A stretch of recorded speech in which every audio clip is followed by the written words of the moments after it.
So, the Democratic freakout over Zohran Memdani's victory in the mayoral primary continues. Who better to talk to us about that than a long-time New York City resident, although I guess an expat now in Jersey. You were telling me, Dave?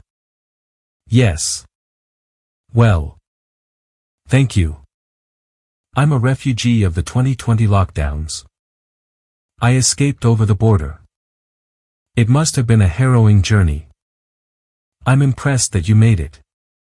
Somebody must have smuggled you in something like a horse-drawn carriage and taken you over the bridge. Well, listen. As far as political refugees go, it's not very common that you end up getting a house for the price of your apartment when you get to the other side. So, it was a happy ending. So there you go. So, Memdani. Let's start with Hakeem Jeffries, the Democratic leader in the House. Memdani was on a bunch of Sunday shows, as were a bunch of Democrats, all kind of circling around each other. Here's Jeffries getting asked whether he's going to endorse the Democratic nominee for mayor. He was asked. Let's start with the big news. Leader Jeffries. Out of your hometown. Memdani won a big victory. Have you endorsed him yet? His response was, I have not. We had a conversation on Wednesday morning where I congratulated him on the campaign that he ran. A campaign that clearly was relentlessly focused on the high cost of living in New York City and the economy. He outworked. He outcommunicated. And he outorganized the opposition. And that's clearly why he was successful. So the follow-up was, what's holding you back from endorsing him right now? And Jeffries said, well, we don't really know each other well. Our districts don't overlap. Globalizing the Intifada, by way of example, is not an acceptable phrase. And he's going to have to clarify his position on that as he moves forward.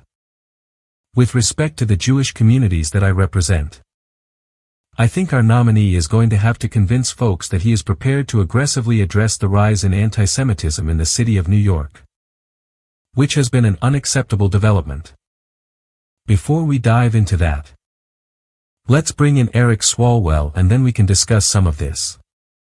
Swalwell, as many people do not know, actually ran for president at one point, tying with Kirsten Gillibrand for the most forgettable presidential candidacy in American history.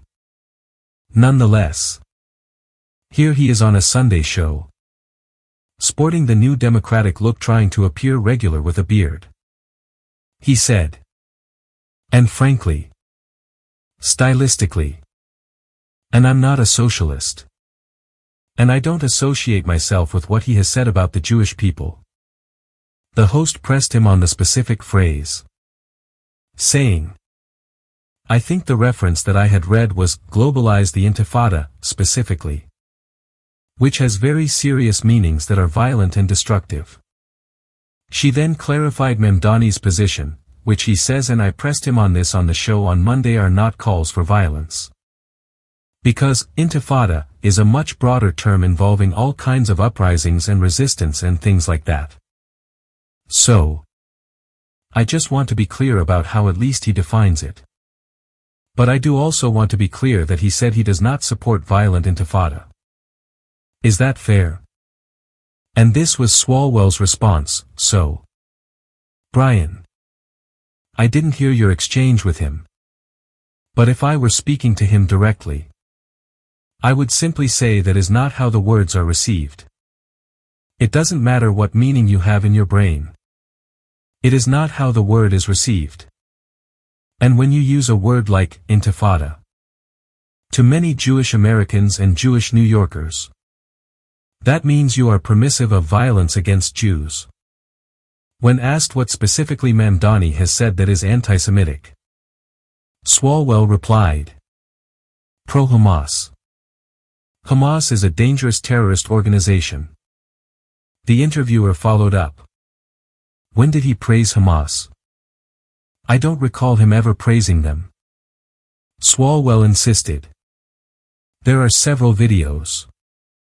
Even during his days of being a rap artist. Of praising Hamas and other terrorist groups. And so, with a little research, you'll be able to find it. And finally, when Mamdani himself was asked if he condemned the phrase, globalize the Intifada, he replied, that's not language that I use. The language that I use, and the language that I will continue to use to lead this city, is that which speaks clearly to my intent, which is an intent grounded in a belief in universal human rights. And ultimately, that's what is the foundation of so much of my politics, the belief that freedom and justice and safety are things that, to have meaning, have to be applied to all people. And that includes Israelis and Palestinians. But when pressed, but do you actually condemn it?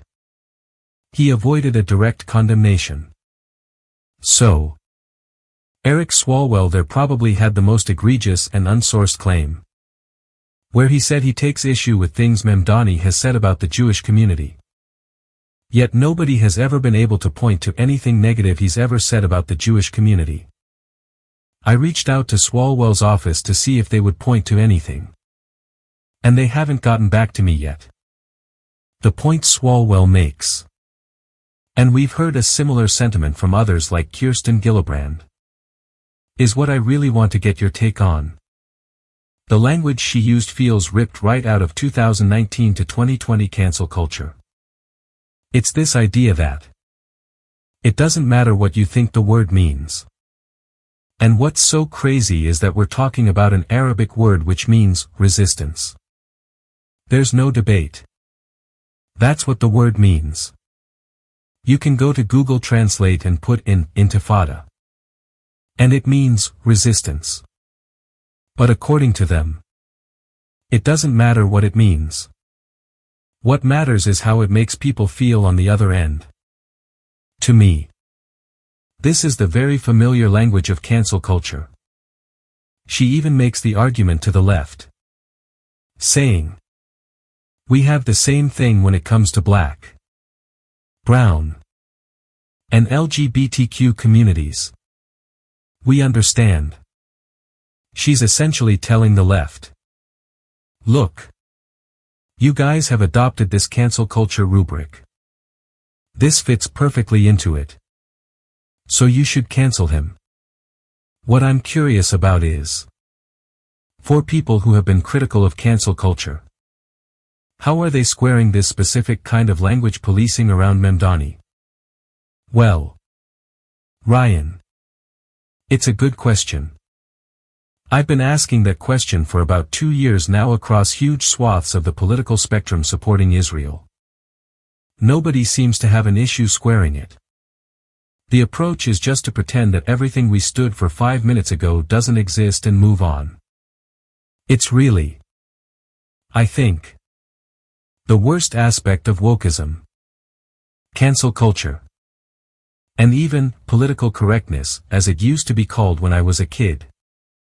It's this tactic where you try to shut down a conversation based on a term someone is using. And it becomes an excuse to never grapple with the actual point the person was making. It's like, you used the wrong term. And therefore, everyone has to freak out about this. But what's truly remarkable about this race to me is this denial amongst the Democratic establishment of how bad the situation is for them. It goes back to 2016, where there was a civil war in both the Republican Party and the Democratic Party with the Trump and Bernie Sanders campaigns. It's almost like, because the Republicans just surrendered and Donald Trump took over the whole party, the issue was settled. But the Democrats, by arguably cheating Bernie Sanders out of the nomination, were able to pretend this internal division didn't really happen. But now, after the humiliation of running Joe Biden and Kamala Harris against Donald Trump and then losing to the man you called a threat to democracy, An insurrectionist. And a Russian spy. What was the alternative? The option they put up against this guy was Andrew Cuomo, the disgraced former governor, the senior citizen murderer. Andrew Cuomo. And anyway, everybody's ignoring the obvious here, which is that Mamdani ran a campaign about the unaffordability of New York City. It's clearly the #1 crisis. And while I certainly disagree with a lot of his solutions, at least he's talking about it. Meanwhile, they're beating up on him at the debate, saying, "But you won't commit to going to visit Israel," or debating whether he favors a two-state solution or a democratic one-state solution. I mean, who cares? This is a mayoral race for New York City.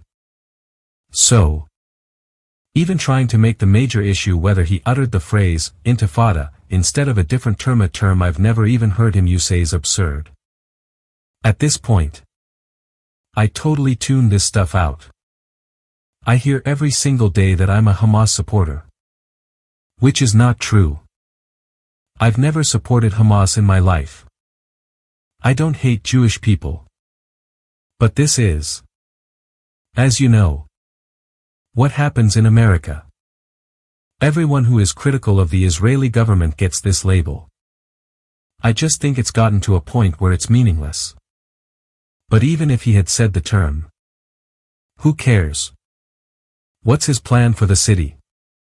Every time I've ever heard him asked about Jewish people, which is all the time, he always gives the right answer. He says he's critical of the policies of the Israeli government but has nothing against Jewish people. The whole thing just seems like this impotent flailing around, where they can't take on anything of substance. Yeah. And the irony, to your point, is that he didn't actually say it. This scandal started from a Bulwark interview where Tim Miller asked him, "What about a phrase like, globalize the intifada? Would you condemn that?" And his answer was, "Well, I don't use that phrase because I know it rings offensively to some people's ears." He said, "But I'm not going to condemn it outright across the board because there is this demand that we condemn basic Arabic words." He essentially argued, "I'm not going to condemn an Arabic word, because that would mean an Arabic speaker using the word intifada is condemned by me when I don't even know what they're saying." He explained that it's too much because people hear it differently. So he doesn't use it. But people mean different things by it. A lot of people mean it non-violently. The first intifada was largely non-violent. It's the word for resistance. So he concluded, "Therefore, I'm not going to condemn an entire word that covers many different things." That's the context where this arose. And now you have people like Eric Swalwell claiming he goes around chanting it or says terrible things about Jewish people. But real quickly, before we move on, Hakeem Jeffries, the Democratic leader we played there, his calling card for why he needed to rise up the ranks was that he was going to be an effective communicator for Democrats. He was supposed to be the charismatic, articulate guy who could deliver the message in a way that older folks like Nancy Pelosi, Harry Reid, and Chuck Schumer couldn't. He was the young, fresh voice. You're not a Democrat. So I'm curious from your perspective, when you saw him there on that Sunday show, were you moved? Did you feel like, okay, this is a communicator that is finally going to break through to the American public? Yeah. It really just pulls at your guts and your heart. It's all so ridiculous. Man. I think this is one of the things that happens now that the media environment is so much less controlled and more decentralized. With shows like this and many others, the overwhelming hypocrisy of all of this is on full display. It's almost like they relied on a controlled environment to be able to sell these types of arguments. The thing that comes to mind with Hakeem Jeffries is, okay, so you can't endorse this guy because he said some things that you think might be offensive to the Jewish community. Have you ever applied this standard to the Muslim community? You know what I'm saying. Even if the word intifada has violent connotations with it, and it certainly could. And some people certainly use it to mean violence. How about the term war? The term war almost always comes with women and children dying. Yet people can advocate for that. And we don't put that term under a microscope. People can advocate for flattening Gaza within the Democratic Party. And nobody's sitting here and going, well, hey, I've got Muslim constituents. I can't endorse this guy. If you were to take that position and also hold the same standard for the term intifada, then maybe I could start listening to you. But again, I think it's so naked and transparent. It's like, no, you're beholden to the war party. And so obviously you don't want to support this guy who's outside of that. Even though he's just running for mayor of New York City and it has absolutely nothing to do with the war.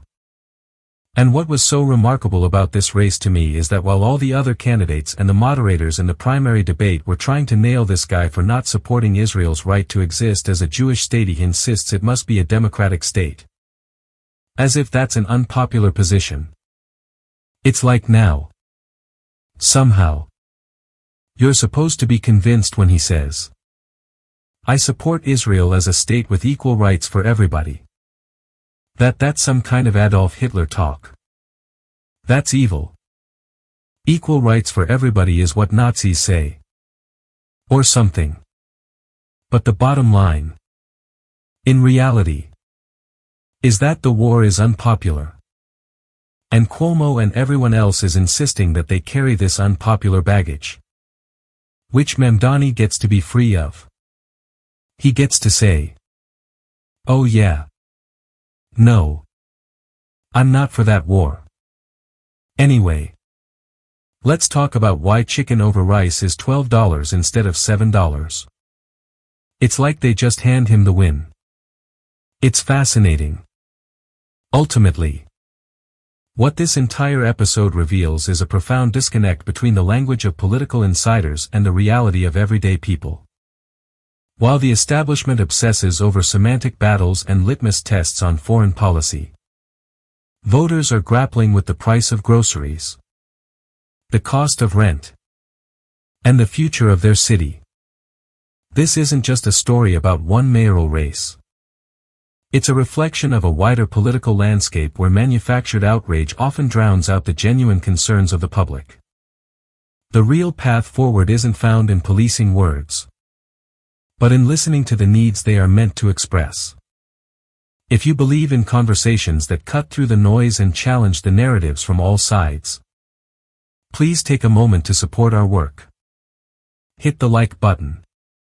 Leave a comment below with your thoughts. And most importantly, subscribe to our channel.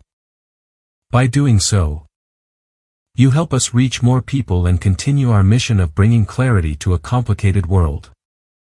Thanks for watching. And we'll see you next time.